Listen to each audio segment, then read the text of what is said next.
Fast mind law academy से मैं हूं मोहम्मद उस्मान। मैं आपको जीएस के बारे में, जीएस की स्टडी के बारे में और पीसीएस जे के अंतर्गत आने वाले जीएस के सिलेबस के बारे में बताऊंगा। जीएस को कैसे पढ़ना है, जीएस पे कैसे अपनी पकड़ बनानी है। जीएस में बहुत कई सब्जेक्ट्स इसके अंतर्गत आते हैं।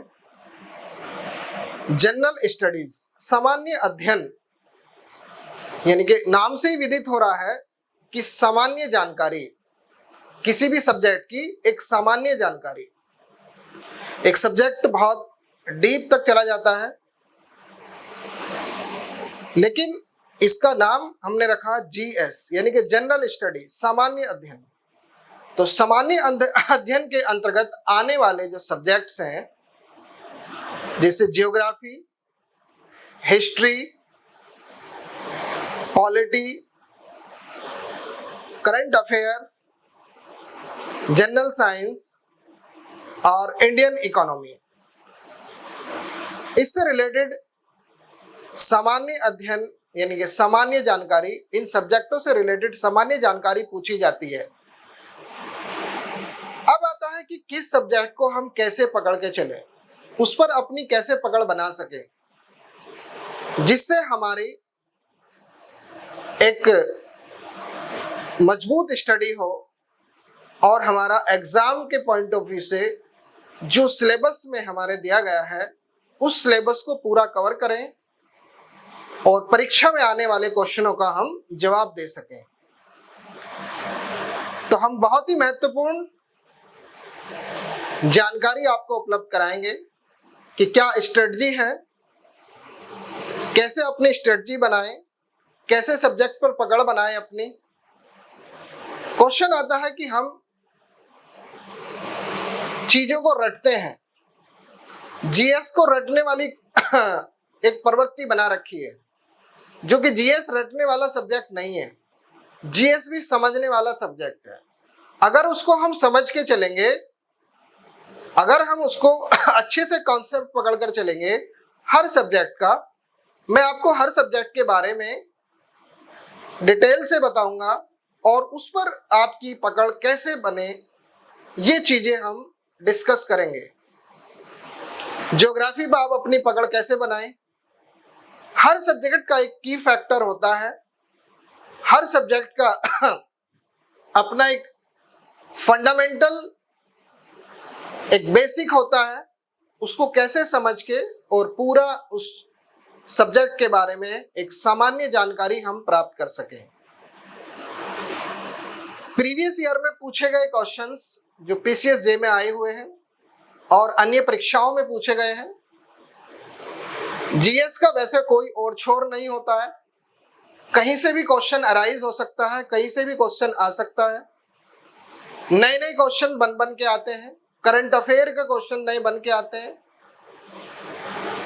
तो एक सामान्य जानकारी एक आपसे पूछी जाती है, लेकिन सामान्य जानकारी को हम कैसे पकड़ बनाएं, उस पर अपनी सब्जेक्टिव पकड़ कैसे बनाएं, इसमें अच्छे मार्क्स लाने के लिए, हमारे अच्छे से अच्छे मार्क्स इसमें आए, जो टॉपिक हम पढ़ रहे हैं उससे रिलेटेड जो पीवीआईक्यू है, प्रीवियस ईयर क्वेश्चन है, उसे सॉल्व करेंगे और जो आने वाले क्वेश्चन हैं उनके बारे में, आने वाले संभावित क्वेश्चनों के बारे में अध्ययन करेंगे।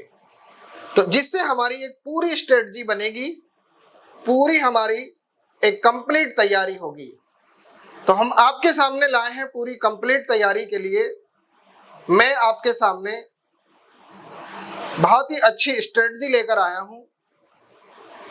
आप हमारे साथ पूरे सेशन में बनेंगे तो आप एग्जाम क्वालिफाई करेंगे। कंटिन्यू आप पढ़ेंगे, कंटिन्यू स्टडी करेंगे। किसी भी चीज को समझने के लिए, किसी भी सब्जेक्ट पर पकड़ बनाने के लिए उसमें लगातार अभ्यास की जरूरत होती है। लगातार कंटिन्यूअस अभ्यास आप उसमें करेंगे तो हम सफल हो जाएंगे। अगर एक दिन पढ़ लिया 8 दिन की छुट्टी कर दी, बीच बीच में उसमें अल्टरनेट डेज में स्टडी करेंगे तो आप सफल नहीं हो पाएंगे। सफलता का सबसे बड़ा मूल मंत्र यही है कि आप रेगुलर रहें, रेगुलर अपनी प्रैक्टिस करें, जो क्लास में पढ़ाया गया है उससे क्वेश्चन एग्जाम में जो पूछे गए हैं उनको सॉल्व करें। हम भी आपको क्लास में वो सारी चीजें सॉल्व कराएंगे, ठीक। तो आइए अब हम देखते हैं कि जीएस में, जनरल स्टडीज में कौन कौन से सब्जेक्ट्स आपके एग्जाम के पॉइंट ऑफ व्यू से इंपॉर्टेंट है।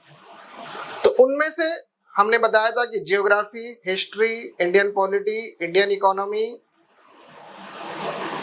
करंट अफेयर, जनरल साइंस के बारे में, सामान्य जानकारी के बारे में उनके अध्ययन करते हैं। तो आइए एक बहुत ही महत्वपूर्ण टॉपिक से शुरुआत करते हैं आज के सेशन की।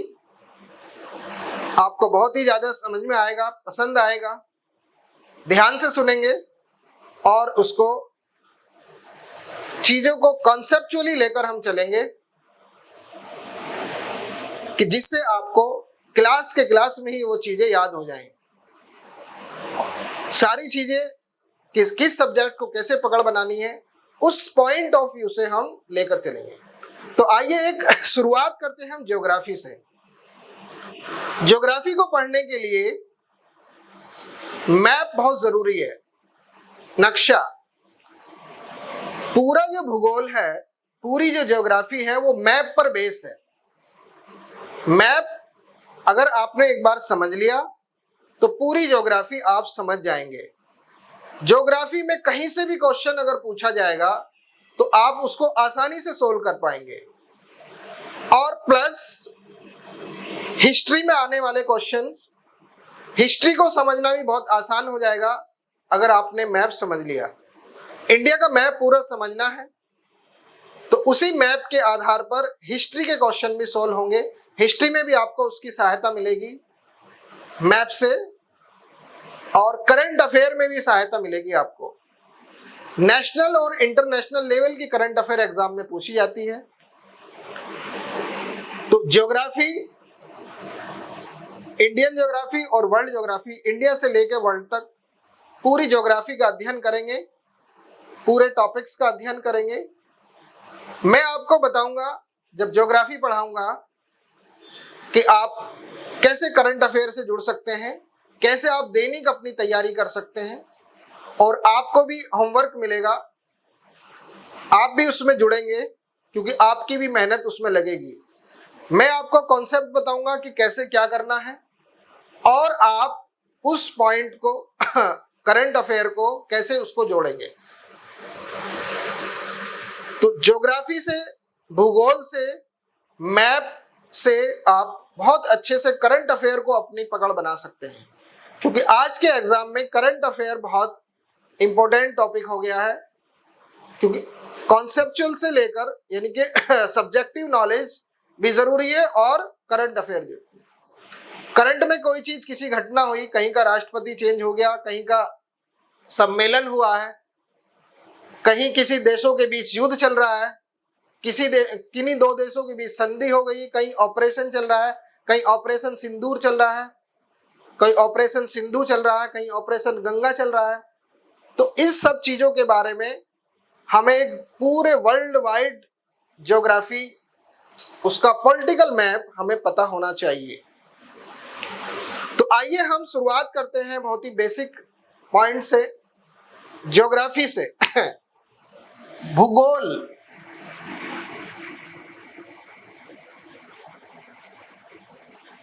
भूगोल को दो भागों में बांटा जाता है, एक विश्व का भूगोल,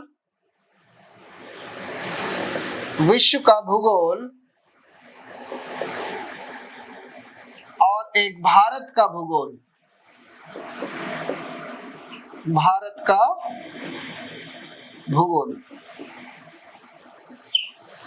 भाई एक आप पीसीएस जे की तैयारी कर रहे हैं, आप जज बनने जा रहे हैं, तो आपसे एक अपने भारत के बारे में, इंडिया के बारे में, ज्योग्राफी के बारे में एक जज को पता होना चाहिए। एक सामान्य जानकारी, एक अपने भौगोलिक क्षेत्र की जानकारी, अपने देश में क्या क्या है,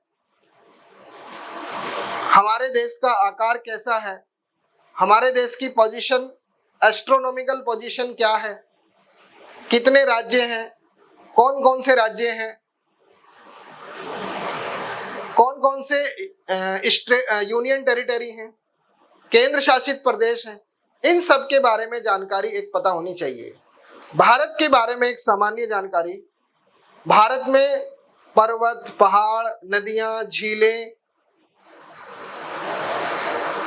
यहाँ पर पाए जाने वाले जीव जंतुओं के बारे में, यहाँ की वनस्पति के बारे में, यहाँ के पर्यावरण के बारे में एक सामान्य जानकारी होनी चाहिए, जो कि प्रीवियस ईयर में अभी तक क्वेश्चन एग्जाम में पूछे गए हैं और आने वाले एग्जाम में किस टाइप के क्वेश्चन पूछे जाएंगे।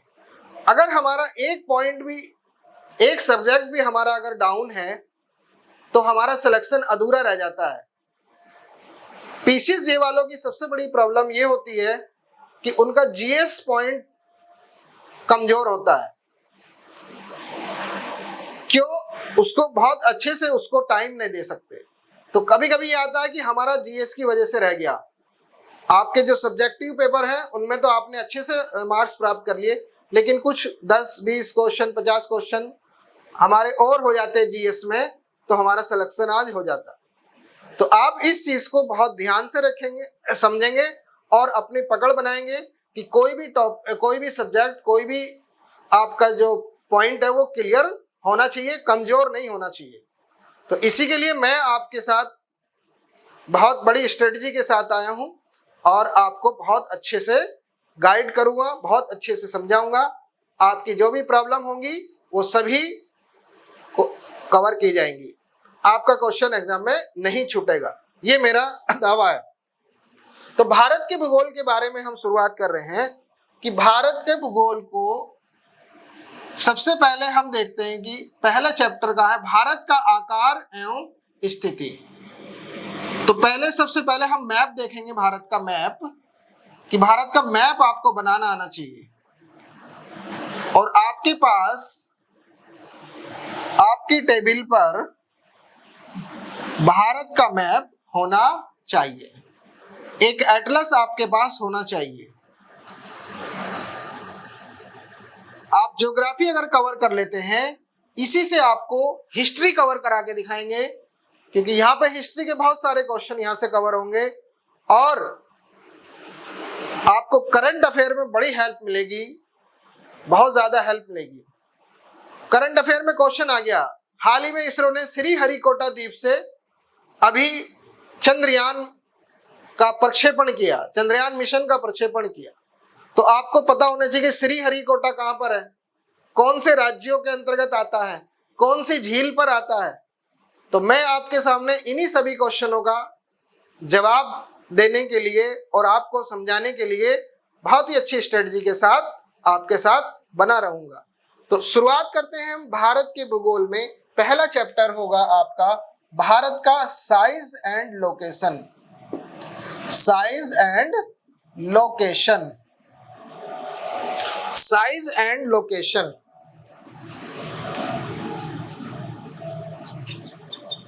साइज एंड लोकेशन, भारत का आकार एवं स्थिति। भारत का आकार एवं स्थिति के बारे में हम देखेंगे कि भारत का आकार कैसा है, भारत का आकार, स्थिति भारत की कहां पर है। तो भारत जो है, भारत का जो क्षेत्रफल है वो 32,87,263 वर्ग किलोमीटर है, वर्ग किलोमीटर है। भारत का जो क्षेत्रफल है 32,87,263 वर्ग किलोमीटर है भारत का आकार, क्षेत्रफल। भारत का क्षेत्रफल विश्व के क्षेत्रफल का 2.4% है। यह पूरे विश्व के क्षेत्रफल का 2.4% है। ऐसा एग्जाम में क्वेश्चन पूछ लिया जाता है कि भारत का क्षेत्रफल विश्व के क्षेत्रफल का कितने प्रतिशत है। तो भारत का क्षेत्रफल विश्व के क्षेत्रफल का 2.4% है और ये विश्व भारत का क्षेत्रफल की दृष्टि से विश्व में 7वां स्थान है, 7th largest country of the world. Bharat जो है विश्व में 7वां सबसे बड़ा देश है भारत। ठीक है, इससे 6 बड़े देश कौन से हैं? नंबर 1 मैं आपको बताऊं, रसिया सबसे बड़ा देश है वर्ल्ड में, रसिया क्षेत्रफल की दृष्टि से। दूसरे नंबर पर आता है कनाडा, तीसरे नंबर पर आता है USA, United state of America. चौथे नंबर पर आता है चीन, चाइना, और 5वें नंबर पर आता है ब्राजील। क्योंकि ये मैं बता रहा हूं क्रम इसका पूछ लेता है। 6ठे नंबर पर ऑस्ट्रेलिया आता है, 7वें नंबर पर अपना भारत आता है। ठीक है, 7वें नंबर पर भारत, 8वें नंबर पर अर्जेंटीना, अगर अगला पूछ ले। ठीक है, अर्जेंटीना। 9वें नंबर पर आता है कजाकिस्तान, और 10वें नंबर पर आता है अल्जीरिया। बस 10 तक याद कर लो, पूछ लेगा, क्रम बना के पूछ लेगा। ठीक है, एक सीक्वेंस बनाओ, एक क्रम बना के इन चीजों को, इन क्वेश्चन को पूछ लेगा कि भारत से आकार में कौन से 3 बड़े देश हैं, या भारत से आकार में इनमें से कौन से बड़े देश हैं। ऐसे कॉन्सेप्ट बना के, ऐसे क्वेश्चन बना के एग्जाम में पूछ लेगा। क्योंकि कॉन्सेप्चुअल अगर हमारा क्लियर है, कॉन्सेप्ट हमारा क्लियर है, तो क्वेश्चन में एग्जाम कैसे भी घुमा घुमा के पूछा जाएगा तो आप उसका जवाब देने के लिए तैयार हो जाएंगे। तो 7th लार्जेस्ट कंट्री। अब आता है कि भारत की जो स्थिति है वो ज्योग्राफिकल स्थिति क्या है वो हम देखते हैं कि भारत जो है वो का अक्षांशीय विस्तार 8 डिग्री 4 मिनट नॉर्थ से शुरू होता है। यहां से भारत का अक्षांशीय विस्तार पूछा जाता है। Latitude extent of India, Bharat का latitude extent of India 8 degree 4 minute north से लेकर यहां से शुरू होता है, यहां से तमिलनाडु से। इसे बोलते हैं कन्याकुमारी के नाम से जाना जाता है। ये कन्याकुमारी के नाम से जाना जाता है। आप भी ऐसे ही अध्ययन करेंगे जैसे मैं आपको बता रहा हूं। अभी और भी चीजें बताऊंगा कि आपको मैप को कैसे पकड़ना है और ज्योग्राफी में अपनी कैसे पकड़ बनानी है। आप क्वेश्चन नहीं भूल सकते, इतनी मेरी गारंटी है अगर आपने ये वाला फॉर्मूला यूज कर लिया। कन्याकुमारी, या इसको कैप कोमोरी के नाम से भी जाना जाता है, या इसको कैप कोमोरी के नाम से इसको जाना जाता है। तो भारत का अक्षांशीय विस्तार 8 डिग्री 4 मिनट नॉर्थ से शुरू होता है और 37 डिग्री 6 मिनट नॉर्थ पर खत्म होता है। यानी कि भारत का जो विस्तार है, यानी कि नीचे से लेकर ऊपर का जो विस्तार है वो इतना है। और इसे इंदिरा पॉइंट, ऊपर वाले पॉइंट को इंदिरा कोल के नाम से जाना जाता है। इसे इंदिरा कोल के नाम से जाना जाता है। तो यहाँ कन्याकुमारी से लेकर इंदिरा कोल तक, यानी कि इंदिरा कोल से लेकर कन्याकुमारी तक, या तो इसको ऐसे पूछ लेगा कि भारत का अक्षांशीय विस्तार बताओ इसमें, तो आपको पता होना चाहिए 8 डिग्री 4 मिनट नॉर्थ से लेकर 37 डिग्री 6 मिनट नॉर्थ, इंदिरा कोल से लेकर कन्याकुमारी तक, केप कोमोरी तमिलनाडु में। या ऐसे क्वेश्चन बन जाएगा कि भारत का दक्षिण राज्य कौन सा है, तो वो है आपका तमिलनाडु, और सबसे उत्तरी राज्य कौन सा है, लद्दाख। अब यूनियन टेरिटरी पहले जम्मू कश्मीर होता था इसका जवाब, अब क्योंकि जम्मू कश्मीर को डिवाइड करके 2 भागों में बांट दिया गया है, 2 केंद्र शासित प्रदेशों में विभाजित कर दिया गया है कि लद्दाख और जम्मू एंड कश्मीर में 2 यूनियन टेरिटरी बना दी गई। इसकी समझ में आया इतना कि भारत का अब आता देशांतरीय विस्तार कितना है। भारत का देशांतरीय विस्तार है 68 डिग्री 7 मिनट ईस्ट से लेकर, ईस्ट का ध्यान रखेंगे, और 97 डिग्री 97 डिग्री 25 मिनट ईस्ट तक होता है। कि भारत का देशांतरीय विस्तार यहां से लेकर यहां तक भारत का कितना विस्तार है, तो भारत का विस्तार है 68 डिग्री 7 मिनट ईस्ट से लेकर 97 डिग्री 25 मिनट ईस्ट के बीच है। भारत को पूछ लिया जाएगा कि भारत के सबसे पूर्वी राज्य कौन सा है, अरुणाचल प्रदेश। सबसे पूर्वी राज्य कौन सा है, अरुणाचल प्रदेश। अरुणाचल प्रदेश। सबसे पूर्वी राज्य भारत का अरुणाचल प्रदेश और सबसे पश्चिमी राज्य भारत का गुजरात। सबसे पश्चिमी राज्य भारत का गुजरात है। अब इस पॉइंट को किस नाम से जानते हैं?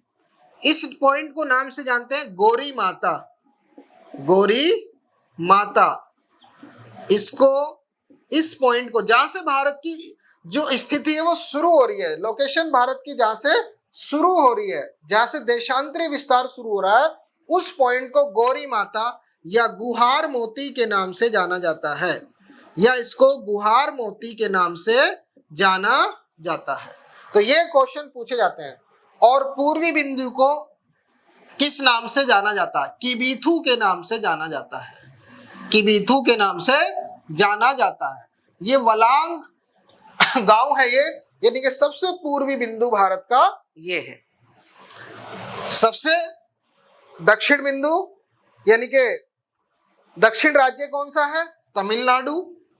तमिलनाडु राज्य की बात करें। और सबसे उत्तरी हो गया आपका लद्दाख। सबसे उत्तरी कौन सा हो गया? लद्दाख हो गया। समझ में आया इतना आपको? ठीक है। तो ये पॉइंट्स आपके भारत का अक्षांश विस्तार और भारत का देशांतरीय विस्तार। तो क्वेश्चन यहां से कैसे बनेगा एग्जाम में कि पूछ लेगा भारत का सबसे दक्षिण राज्य कौन सा है, या भारत के उत्तरी और दक्षिणी राज्यों का समूह कौन सा है, ग्रुप में डाल देगा इसको, या पूछ लेगा भारत का सबसे पूर्वी और पश्चिमी राज्य कौन से हैं, या भारत का देशांतरीय विस्तार कितना है, ये पूछ लेगा।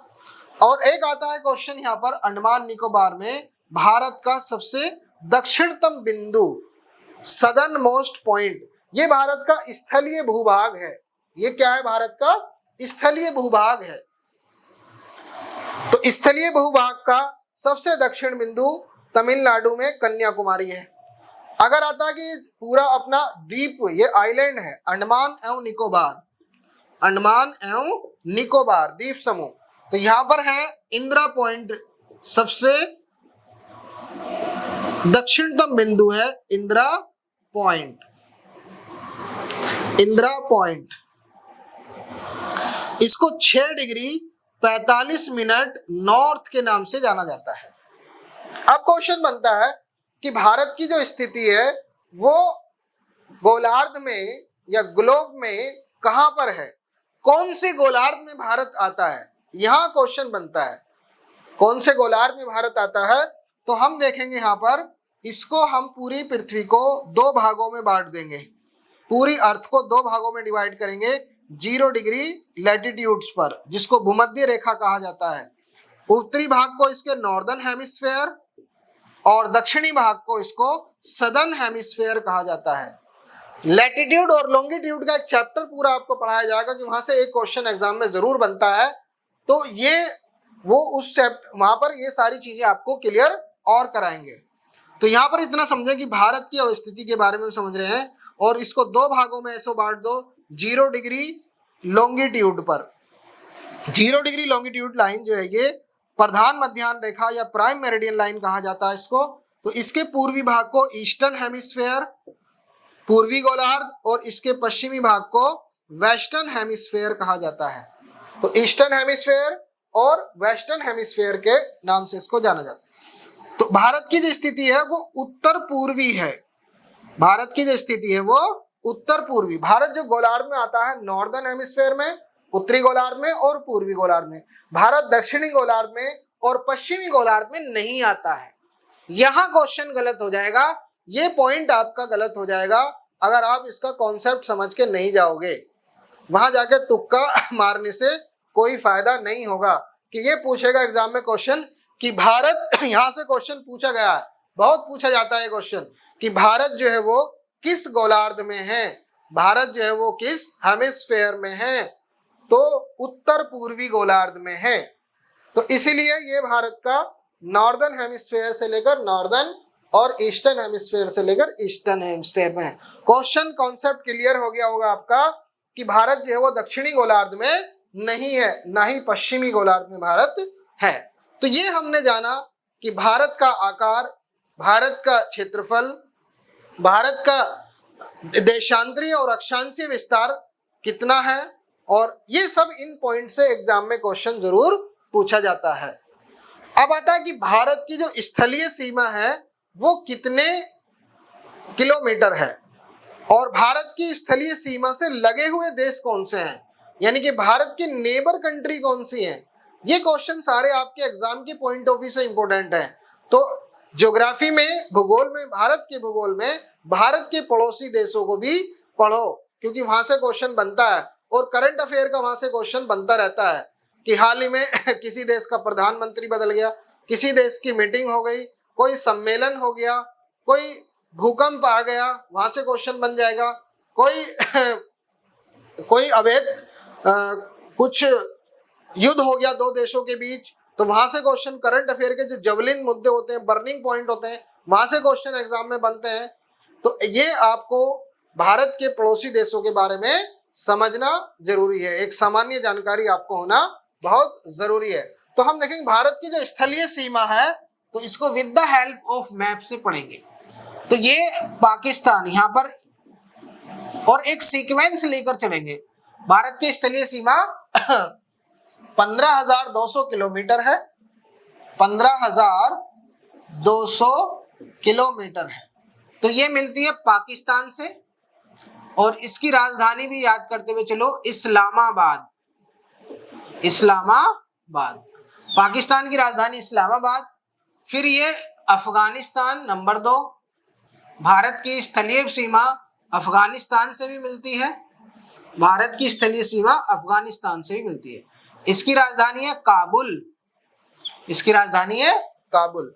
फिर इधर आप आएंगे तो चाइना से भी मिलती है, चाइना तीसरे नंबर पर, एक सीक्वेंस से आ जाओ। फिर चौथे इसकी राजधानी है बीजिंग। राजधानी हमें पता होनी चाहिए, क्योंकि यहाँ से क्वेश्चन बनते रहते हैं। किसी राजधानी में कोई सम्मेलन हो रहा है, किसी राजधानी में कोई मीटिंग हो रही है, तो ये ऐसे नेशनल और इंटरनेशनल करंट अफेयर के क्वेश्चन एग्जाम में बनते जाते हैं। तो हम नेशनल से लेके इंटरनेशनल तक फिजिकल और पॉलिटिकल उसका पूरा पढ़ेंगे। दूसरे नंबर पर आता है, तो चौथे नंबर पर आता है ये आपका नेपाल। नेपाल, इसकी राजधानी है काठमांडू। काठमांडू, काठ का मतलब होता है लकड़ी, मांडू का मतलब मंडप, लकड़ी का एक मंडप। नेपाल पहाड़ी देश है, हिमालय पर है, बसा हुआ है, और यहाँ पर जो पहाड़ी है, पर्वतीय क्षेत्रों पर बसा हुआ है, यहाँ पर लकड़ी के घर बनाए जाते हैं पर्वतों पर, तो इसलिए इसका नाम रखा गया काठमांडू। ज्योग्राफिकल इसका संबंध है। पांचवें नंबर पर है भूटान, पांचवें नंबर पर है भूटान। इसकी राजधानी है थिम्पू, भूटान की राजधानी थिम्पू। उसके बाद आता है ये आपका म्यांमार, इधर म्यांमार, ये पूरा ये म्यांमार आ जाएगा। म्यांमार, म्यांमार बहुत इंपॉर्टेंट देश भारत से लगा हुआ। म्यांमार, राजधानी नेपिताओ, नेपिताओ। ठीक, सभी क्वेश्चन पूछे जाएंगे एग्जाम में। ये आपका 7वें नंबर पे बांग्लादेश। ठीक है, क्वेश्चन एग्जाम में बनेगा कि भारत के पड़ोसी देशों की संख्या कितनी है, 7। यह पूछ लेगा पश्चिम से पूर्व की ओर भारत के पड़ोसी देशों का क्रम बताइए। यह पूछ लेगा पूर्व से पश्चिम की ओर भारत के पड़ोसी देशों का क्रम बताइए। तो एक क्रमिक रूप से आप इसको अध्ययन करेंगे और इसको समझ के चलेंगे। अगर दूसरा क्वेश्चन यहाँ बन जाएगा कि भारत की स्थलीय सीमा किस देश से सबसे ज्यादा मिलती है, तो भारत की जो स्थलीय सीमा है वो सबसे ज्यादा जो मिलती है वो बांग्लादेश से मिलती है। 4090 पॉइंट कुछ है, ठीक है, 4090 किलोमीटर। पहले मिलती थी 4096 किलोमीटर। कुछ किताबों में आज भी 96 किलोमीटर लिखा हुआ है, लेकिन आज कुछ भारत और बांग्लादेश के बीच सीमा को लेकर, बाउंड्री को लेकर समझौता हुआ है। कुछ गांव जो है वो बांग्लादेश में चले गए, कुछ गांव भारत में आ गए हैं, तो जिससे सीमा में कुछ परिवर्तन हुआ है, जिससे बाउंड्री कुछ कम हो गई है। लेकिन अभी भी भारत की जो सीमा है सबसे ज्यादा वो बांग्लादेश से ही मिलती है। ये क्वेश्चन बना रहेगा एग्जाम में। और फिर सबसे कम सीमा जो है भारत की वो किस से मिलती है, वो मिलती है 106 किलोमीटर अफगानिस्तान से। क्वेश्चन यहाँ बनेगा एग्जाम में कि भारत की जो स्थलीय सीमा है सबसे कम स्थलीय सीमा किस देश से मिलती है? वो मिलती है अफगानिस्तान से। बात समझ में आई इतनी कि भारत के पड़ोसी देशों की संख्या 7। अब आता है यहाँ पर एक देश है श्रीलंका। भारत जो है वो के नीचे आता है श्रीलंका। श्रीलंका श्रीलंका भारत का पड़ोसी देश नहीं है। भारत की स्थलीय सीमा श्रीलंका से नहीं मिलती है, तो इसकी जलीय सीमा श्रीलंका से मिलती है। तो ऑप्शन में कभी कभी श्रीलंका भी डाल दिया जाता है। तो श्रीलंका से भारत की स्थलीय सीमा नहीं मिलती है। तो भारत की स्थलीय सीमा केवल 7 देशों से ही मिलती है, ये ध्यान रखेंगे। यहाँ पे क्वेश्चन में फंस सकते हैं, बच्चे फंसते हैं जो कॉन्सेप्ट क्लियर करके नहीं जाएंगे, तो यहाँ से बच्चे फंस जाते हैं। तो इससे क्वेश्चन गलत होता कि ऑप्शन में डाला जाएगा, क्योंकि वहां पर तो आपके सामान्य अध्ययन की नॉलेज की परख हो रही है। तो उस परख में जो कॉन्सेप्ट करके बच्चा जाएगा वो आगे बढ़ जाएगा। एक क्वेश्चन भी बड़ी कीमत अदा करता है, एक क्वेश्चन की जो वैल्यू होती है वो बहुत ज्यादा होती है। समझ में आ गया? अब आता है कि भारत के पश्चिम में कौन सा सागर है? भारत के पश्चिम में कौन सा सागर है और भारत किस महासागर के अंतर्गत आता है? भारत किस महासागर के अंतर्गत आता है? भारत किस महासागर के अंतर्गत आता है? भारत के पश्चिम में जो है अरब सागर है। कौन सा सागर है? अरब सागर, अरेबियन सी। भारत के पश्चिम में अरेबियन सी है और भारत के पूर्व में है बंगाल की खाड़ी। भारत के पूर्व में बंगाल की खाड़ी, bay of Bengal, bay of Bengal, Bengal की खाड़ी। ये विश्व की सबसे बड़ी खाड़ी है, यह विश्व की सबसे बड़ी खाड़ी है। बे ऑफ बंगाल विश्व की सबसे बड़ी खाड़ी है। ठीक है, बे ऑफ बंगाल क्वेश्चन एग्जाम में आ जाता है कि विश्व की सबसे बड़ी खाड़ी कौन सी है? तो बे ऑफ बंगाल विश्व की सबसे बड़ी खाड़ी है। विश्व की सबसे बड़ी गल्फ कौन सी है? ये क्वेश्चन एग्जाम में पूछ लेता है, तो वहां आएगा मैक्सिको, गल्फ ऑफ मैक्सिको। ठीक है, तो बंगाल की खाड़ी। भारत जो है वो हिंद महासागर के अंतर्गत आता है। भारत की जो समुद्री सीमा है वो हिंद महासागर में आती है। वर्ल्ड में कितने महासागर हैं? 5 महासागर हैं, 5 ओशन हैं। Pacific ocean, Atlantic ocean, Indian ocean, Arctic ocean और सदर्न ओशन। तो भारत में विश्व में 5 महासागर है और भारत का के अंतर्गत जो आता है, भारत हिंद महासागर के अंतर्गत आता है। अब क्वेश्चन यहाँ पर ये वाला बन जाता है कभी कभी, बताओ ऐसा कौन सा महासागर है जिसका नाम किसी देश के नाम पर रखा गया है? तो भारत का नाम जो है, भारत के नाम पर, जो हिंदुस्तान के नाम पर हिंद महासागर का नाम रखा गया है। तो ये कभी नहीं भूलेंगे। अब तो ये हमने देखा कि भारत की समुद्री सीमा किन किन राज्यों से समुद्री सीमा कहाँ कहाँ है, कौन कौन सी है? अरब सागर से, बंगाली खाड़ी से और पूरा ये आपका हिंद महासागर है। अब क्वेश्चन आता है कि भारत की जो समुद्री सीमा है वो कितने राज्यों से मिलती है? भारत की जो समुद्री सीमा है वो 9 राज्यों से मिलती है। नंबर 1 गुजरात, नंबर 1 गुजरात, गुजरात से मिलती है। Number 2 Maharashtra, Maharashtra. Number 3 Goa. Number 4 Karnataka, Karnataka. Number 5 Kerala. ठीक है, देखो अरब सागर से लगे हुए गुजरात, महाराष्ट्र, गोवा, कर्नाटका, केरला। नंबर 6 इधर देखो तमिलनाडु। आज की जो क्लास है ये बड़ी महत्वपूर्ण क्लास है। तमिलनाडु, तमिलनाडु, तमिलनाडु से लगी हुई है। और 7वें नंबर पर आंध्र प्रदेश, 7वें नंबर पर आंध्र प्रदेश, आंध्र प्रदेश। ठीक है, 8वें नंबर पर ओडिशा, ओडिशा। और 9वें नंबर पर है आपका पश्चिम बंगाल, WB का मतलब वेस्ट बंगाल। तो भारत की समुद्री सीमा कितने राज्यों से मिली हुई है, यहां से क्वेश्चन बन जाएगा। तो इसका सीक्वेंस आपको पता होने चाहिए और फिर पूछ लेगा कि इनमें से कौन से राज्यों की समुद्री सीमा भारत की नहीं मिलती है। भारत के राज्यों की समुद्री सीमा किन राज्यों की नहीं मिलती है, ठीक है। या इनमें से कौन से राज्य ऐसे हैं, ऑप्शन बना देगा, ग्रुप बना बना के दे देगा, 3 ग्रुप बना देगा, 3-3 उसमें डाल देगा, 4 ऑप्शन बन जाएंगे।